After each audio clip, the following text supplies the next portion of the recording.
今次我去到東京食呢一間豚肉專門店，裏邊咧主要係食豚肉為主。我今次咧嗌呢個飯係有豚肉加埋炸雞，咁啊炸雞有3件，另外上面有少少椰菜喺度。基本上呢個份量已經係非常之足夠啊，好大碗嘅。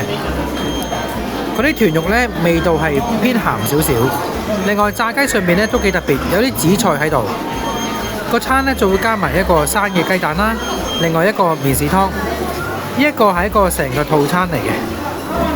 因為呢佢飯嘅份量都好多，所以呢我今次都係食唔晒嘅。但係整體嚟講呢，呢一個豚肉個味道呢都係 OK， 因為佢食落去呢都係幾夠味，同埋個炸雞都係幾香脆，而且呢個份量都幾夠多。價錢呢總共係1290 yen 就可以食到呢個套餐㗎啦。如果大家有機會都可以試下。